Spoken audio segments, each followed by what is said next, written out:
को रखकर एक और तारीख जो है वो लेना चाहते हैं, ताकि कम से कम उसको जो है जेल में जो है रखा जा सके और उसका कहीं ना कहीं राजनीतिक लाभ उठाया जा सके, जब इस गठबंधन का हिस्सा है और ना ही होने वाली है। ऐसे में मायावती ने स्पष्ट तो कर दिया था कि वे अब तीसरा मोर्चा लेके आगे बढ़ेंगे, अब वो तीसरे मोर्चे में वो मिलता है। और अगर मुख्य विपक्षी दलों में से जिन पार्टी का शुमार होता है उत्तर प्रदेश में, अगर वही चेहरा ट्विटर के माध्यम से एक्स पर अपने जो है, उसके बाद अब चर्चाएं थी कि उत्तर प्रदेश में मायावती असदुद्दीन ओवैसी के साथ यहां पर गठबंधन कर लेगी, लेकिन अब आप देखिए केवल मायावती नहीं है, पल्लवी पटेल ने ओवैसी के साथ गठबंधन कर लिया है। और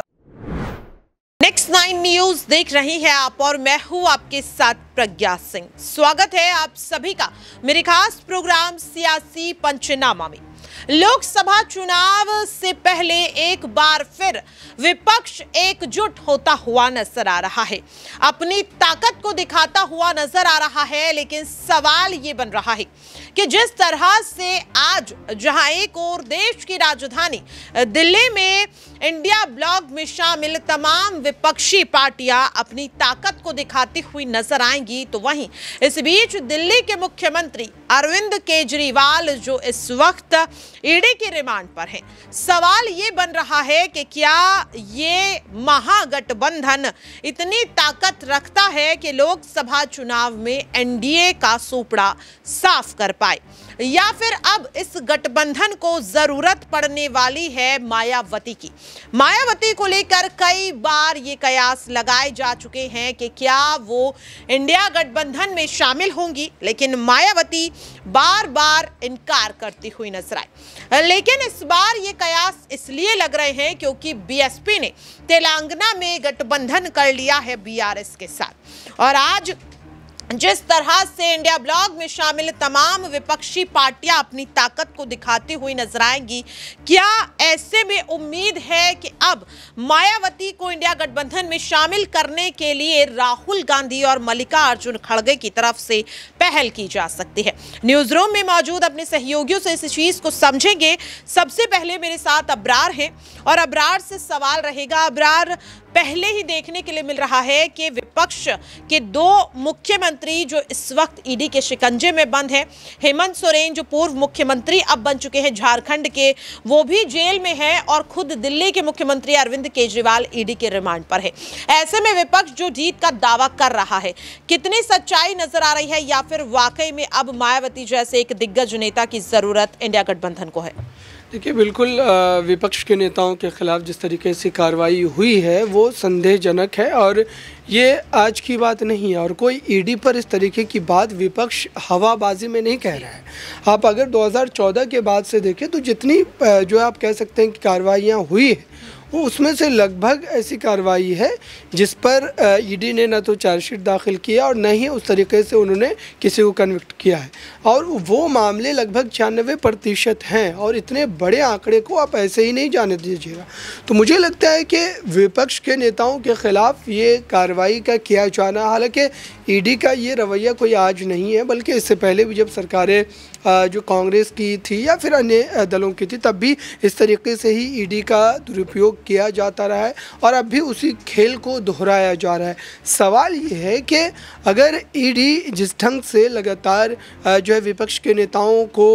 समन भेजती है या फिर उनको गिरफ्तार करती है, लेकिन उस मामले में कभी भी उस चीज़ को साबित नहीं कर पाई है। और इस बात को आप ऐसे भी समझिए कि आम आदमी पार्टी की जो इतनी चर्चा आज चल रही है, या उनके नेताओं को लेकर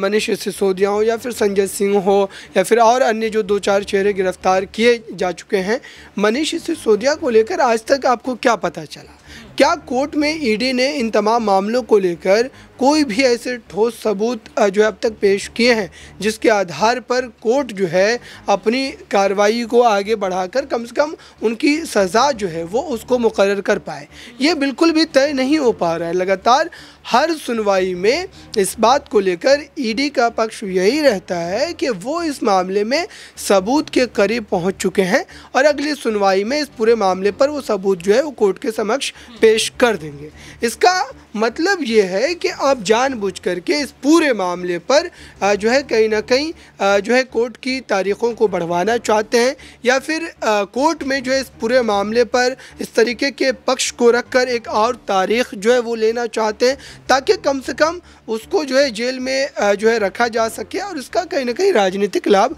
उठाया जा सके। जब इस बात को लेकर अरविंद केजरीवाल पहले अपने पक्ष को रखते थे और ये कहते थे कि उनकी गिरफ्तारी हो सकती है, उनको जेल में डाला जा सकता है, तो ऐसा लगता है कि इस बात में कोई सच्चाई नहीं थी, लेकिन अब तो सच्चाई है। और मायावती का जहाँ तक सवाल है, तो मायावती को लेकर अब विपक्ष भले ही इस समय चुप्पी साध रखा हो, लेकिन उनकी भूमिका को लेकर लगातार 2-3 वर्षों से सवाल उठ रहे हैं और ये कहा जा रहा है कि इसी ईडी सीबीआई की कार्रवाई के डर की वजह से उन्होंने खामोशी जो है वो इख्तियार कर रखी है। और जाहिर सी बात है कि वो चेहरा जो कि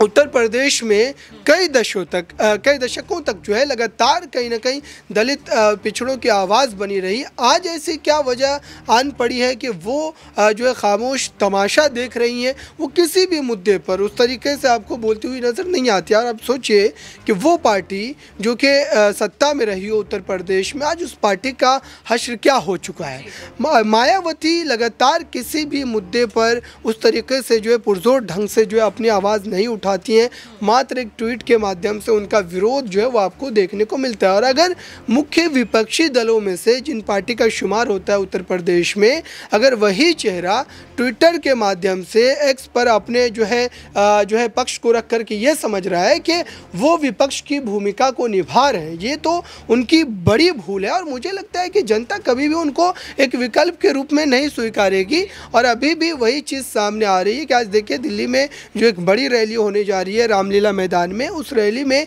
किस तरीके से मायावती की भूमिका दूर दूर तक नज़र नहीं आती है, वो किसी भी तरीके से विपक्ष की आवाज़ में आवाज़ मिलाती हुई नज़र नहीं आती है। तो कैसे आपको ये मान लिया जाए कि आप भाजपा के खिलाफ लड़ाई लड़ रही हैं? भाजपा के खिलाफ जो लड़ाई लड़ रहे हैं वो कम से कम भाजपा के खिलाफ बोल तो रहे, आपकी भाषा तो भाजपा के खिलाफ है ही नहीं है। तो ऐसे में अगर विपक्ष ये सोच रहा है कि मात्र वोट बैंक को कहीं ना कहीं अपने पक्ष में बनाने के लिए, दलितों के वोट बैंक को साधने के लिए अगर मायावती को वो अपने गठबंधन का हिस्सा बनाएंगे भी, तो कम से कम उनको ग्रास रूट पर ये तैयारी अभी से ही शुरू कर देनी चाहिए। जनता के बीच गठबंधन होना ज़्यादा ज़रूरी है बजाय कि पार्टी के बीच गठबंधन हो, क्योंकि पार्टियां कभी कभी गठबंधन कर लेती हैं लेकिन उसके बावजूद भी जो है वोटों का ट्रांसफ़र जो है वो नहीं हो पाता। यही उत्तर प्रदेश में हुआ। अखिलेश यादव बसपा के साथ गठबंधन करते हैं, मायावती के साथ गठबंधन करते हैं, लेकिन उसके बावजूद भी मायावती चुनाव के बाद क्या कहती हैं प्रेस कॉन्फ्रेंस में कि वोट का जो ट्रांसफ़र है वो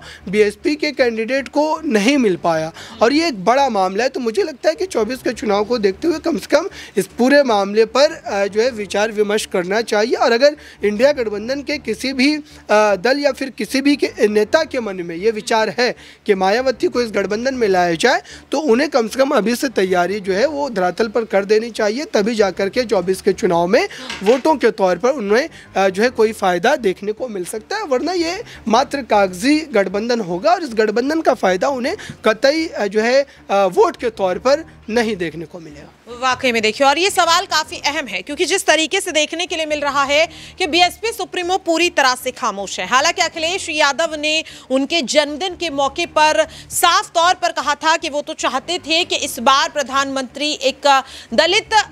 समुदाय से निकल करके सामने आए, जो कहीं ना कहीं पिछड़े वर्ग के लोगों के लिए यहाँ पर आवाज को उठाए। लेकिन मायावती पूरी तरह से खामोश है। क्या उनकी खामोशी की वजह ईडी सीबीआई का डर है? मेरे साथ अक्षय हैं और अक्षय से सवाल रहेगा। अक्षय, जिस तरीके से अभी अब्रार ने भी कहा कि मायावती की चुप्पी कहीं ना कहीं ईडी सीबीआई की वजह से है, क्या लग रहा है, क्या मायावती जिस तरीके से तेलंगाना में गठबंधन बीआरएस के साथ करती हुई नजर आई, क्या अपने फैसले को अब बदलती हुई नजर आएंगी? क्योंकि जाहिर तौर पर आचार संहिता लागू हो चुकी है, ऐसे में जो सरकार है वो भंग हो जाती है, किसी भी तरीके का नया निर्णय नहीं लिया जा सकता, कोई नया फैसला नहीं लिया जा सकता। क्या अब बीएसपी सुप्रीमो का फैसला यहाँ पर बदलता हुआ नजर आ सकता है? देखिए, बिल्कुल इस बात में भी कोई संभावना नजर नहीं आ रही है। और इस जैसे ही मायावती को लेकर जिक्र आता है, जिक्र यहाँ पर यह भी आता है कि मायावती क्या अभी अपना फैसला बदलेगी, क्या अभी भी वे इंडिया ब्लॉक के साथ जा सकती हैं? ऐसे में जहन में आती है 15 जनवरी की तारीख। 15 जनवरी वो दिन था जब मायावती ने अपने जन्मदिन के मौके पर सामने आकर के साफ कर दिया था कि वे ना ही एनडीए गठबंधन का हिस्सा है और ना ही वे इंडिया गठबंधन का हिस्सा है